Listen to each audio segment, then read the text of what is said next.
Hello అండి, welcome to సౌచి ఇంటి వంట. ఇవాల్టి రెసిపీ వచ్చి కోకోనట్ పౌడర్ వేసి చక్కెర పారా చేస్తున్నాను. ఇలా చేయడం వల్ల క్రంచీగా సాఫ్ట్గా చాలా బాగుంటాయండి. చాలా సింపుల్గా చేసేసుకునే స్నాక్ అండి. ఇది ఎలా చేసుకోవాలో చూసేద్దాం. ముందు ఒక బౌల్లోకి 3 కప్పుల దాకా మైదా పిండిని వేసుకోవాలి. మైదా పిండిని ఒకసారి జల్లించుకోవాలి. ఇలా జల్లించుకున్న తర్వాత ఇందులోకి 1 కప్పు దాకా బటర్ని వేసుకోవాలి. బటర్ లేకపోతే నెయ్యినైనా వేసుకోవచ్చు. ఇలా బటర్ని వేసేసి బాగా ఇలా కలిపేసుకోవాలి. ఇలా కలిపిన తర్వాత ఇలా ముద్దలాగా ఫామ్ అయ్యే వరకు బటర్ని మైదా పిండిని కలిపేసుకోవాలి. ఇలా కలుపుకోవడం ద్వారా మనకి బిస్కెట్స్ కూడా బాగా వస్తాయండి. ఇప్పుడు ఇందులోకి 1/4 కప్ వరకు కోకోనట్ పౌడర్ని వేసుకోవాలి. పచ్చి కొబ్బరిని ఇలా తురిమేసుకొని 1/4 కప్ వేసుకోండి.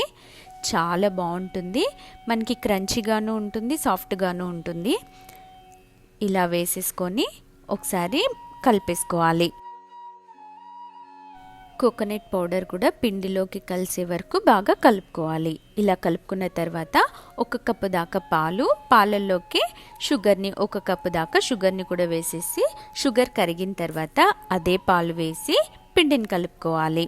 ఇందులోకి ఏ నీళ్ళు అవసరం లేదండి. పాలను మాత్రమే కొద్దిగా వేస్తూ మనం చపాతీ పిండిని కలుపుకున్నట్టు కలిపేసుకోవాలి.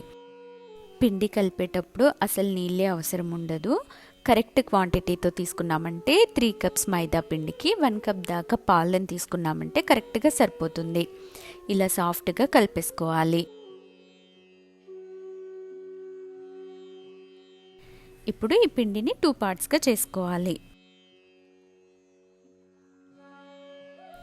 ఈజీగా అయిపోతుందండి.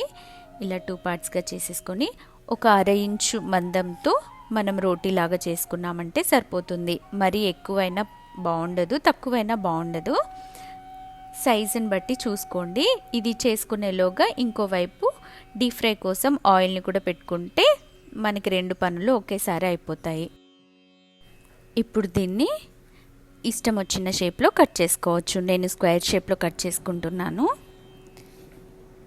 ఇలా మొత్తం ఒకసారి కట్ చేసుకుంటే సరిపోతుంది. మనకి ఈజీగా కూడా అయిపోతుందండి. ఇలా కట్ చేసుకున్న తర్వాత డీప్ ఫ్రై చేసుకోవాలి. ఇవన్నీ మీడియం ఫ్లేమ్లో పెట్టేసుకొని కాల్చుకుంటే లోపల కూడా బాగా కాలుతుందండి. కొంచెం హై ఫ్లేమ్ పెట్టి కాల్చేసామంటే లోపల అస్సలు కాలదు, పచ్చిగా ఉంటుంది.